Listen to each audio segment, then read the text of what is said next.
ನಮಸ್ಕಾರ ಎಲ್ಲರಿಗೂ. ಭಾವಂಜನಿ ಕಿಚನ್ನಲ್ಲಿ ನಡೀತಾ ಇರೋ ಹಲಸಿನ ಹಬ್ಬದ 3ನೇ ದಿನ. ನಾನಿವತ್ತು ಹಲಸಿನಕಾಯಿ ಪೆಪ್ಪರ್ ಡ್ರೈ ಹೇಗೆ ಮಾಡ್ತೀನಿ ಅಂತ ತೋರಿಸ್ತಾ ಇದ್ದೀನಿ. ಇಲ್ಲಿ ಹಲಸಿನಕಾಯಿನ ನಾನೊಂದು 15ರಿಂದ 20 ನಿಮಿಷ ಬೇಯಿಸಿಟ್ಕೊಂಡಿದ್ದೀನಿ. ಹೆಚ್ಚಿಟ್ಕೊಂಡಿರೋ ಬೆಳ್ಳುಳ್ಳಿ ಮತ್ತು ಹಸಿಮೆಣಸಿನಕಾಯಿ, ಕೊತ್ತಂಬರಿ ಸೊಪ್ಪು, ಇಲ್ಲಿ ನಾನು ಕಾರ್ನ್‌ಫ್ಲೋರು ಮತ್ತು ಕಡಲೆ ಹಿಟ್ಟು ಸ್ವಲ್ಪ ತೊಗೊಂಡಿದ್ದೀನಿ. ದಪ್ಪದಾಗಿ ಹೆಚ್ಚಿಟ್ಕೊಂಡಿರೋ ಈರುಳ್ಳಿ, ಇಲ್ಲಿ ಬ್ಲ್ಯಾಕ್ ಆಗೋ ಥರ ರೋಸ್ಟ್ ಮಾಡಿ ಇಟ್ಕೊಂಡಿರೋ ಧನಿಯಾ ಪೌಡರು, ಸ್ವಲ್ಪ ಪೆಪ್ಪರ್ ಪೌಡರು, ಅರ್ಧ ನಿಂಬೆಹಣ್ಣು, ಸ್ವಲ್ಪ ಸೋಯಾ ಸಾಸ್ ಮತ್ತು ಒಂದು ಗರಿ ಕರಿಬೇವು ಸೊಪ್ಪು.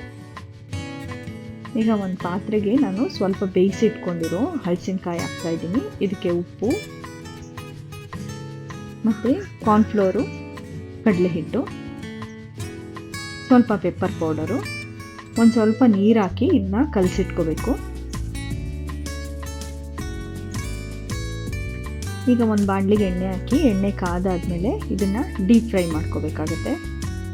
ನೀರಲ್ಲಿ ಬೇಯಿಸದೆ ಡೈರೆಕ್ಟಾಗಿ ಎಣ್ಣೆಲಿ ಬೇಯಿಸಿದ್ರೆ ಹಲಸಿನಕಾಯಿ ಬೇಯೋದಿಲ್ಲ. ಫಸ್ಟ್ ನೀರಲ್ಲಿ ಒಂದು ಕುದಿಯೋ ನೀರಲ್ಲಿ 15ರಿಂದ 20 ನಿಮಿಷ ಬೇಯಿಸ್ಕೊಂಡು ಆಮೇಲೆ ಕಲಸಿ ಈ ಥರ ಡೀಪ್ ಫ್ರೈ ಮಾಡಬೇಕಾಗುತ್ತೆ. ನೋಡಿ, ಈಗ ಡೀಪ್ ಫ್ರೈ ಆಗಿದೆ. ಸ್ವಲ್ಪ ಗೋಲ್ಡನ್ ಬ್ರೌನ್ ಬರೋ ತನಕ ಫ್ರೈ ಮಾಡಿಕೊಂಡು ಅದನ್ನ ಎತ್ತಿಟ್ಕೋತಾ ಇದ್ದೀನಿ. ಅದೇ ಬಾಣಲಿಗೆ ಇನ್ನೊಂದು 2ರಿಂದ 3 ಟೇಬಲ್ ಸ್ಪೂನಷ್ಟು ಎಣ್ಣೆ ಹಾಕಿ ಎಣ್ಣೆ ಕಾದ್ಮೇಲೆ ಕರಿಬೇವು ಸೊಪ್ಪು ಹಾಕ್ತಿದ್ದೀನಿ. ಕರಿಬೇವು ಸೊಪ್ಪು ಹಾಕಿ ಸ್ವಲ್ಪ ಫ್ರೈ ಮಾಡಿಕೊಂಡು ಹೆಚ್ಚಿಟ್ಕೊಂಡಿರೋ ಬೆಳ್ಳುಳ್ಳಿ ಮತ್ತು ಹಸಿಮೆಣಸಿನ್ಕಾಯಿ ಹಾಕಿ ಹುರ್ಕೋತೀನಿ. ಈಗ ದಪ್ಪದಾಗಿ ಹೆಚ್ಚಿಟ್ಕೊಂಡಿರೋ ಈರುಳ್ಳಿ ಹಾಕಿ 1 ನಿಮಿಷ ಹಾಗೆ ಫ್ರೈ ಮಾಡ್ಕೋತೀನಿ. ಅದು ಫ್ರೈ ಆದಮೇಲೆ ಸೋಯಾ ಸಾಸ್ ಹಾಕ್ತಿದ್ದೀನಿ.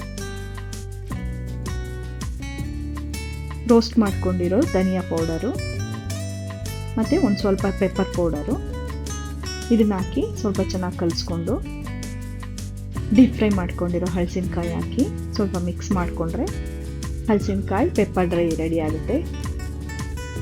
ಟೇಸ್ಟ್ ಅಂತೂ ತುಂಬಾ ಚೆನ್ನಾಗಿರುತ್ತೆ. ನೀವು ಮನೇಲಿ ಒಂದ್ಸಲ ಟ್ರೈ ಮಾಡಿ. ಈಗ ಇದಕ್ಕೆ ಸ್ವಲ್ಪ ಉಪ್ಪು ಹಾಕೋತಾ ಇದ್ದೀನಿ ನಾನು, ಸ್ವಲ್ಪ ಕೊತ್ತಂಬರಿ ಸೊಪ್ಪು, ಒಂದರ್ಧ ನಿಂಬೆಹಣ್ಣು ರಸ.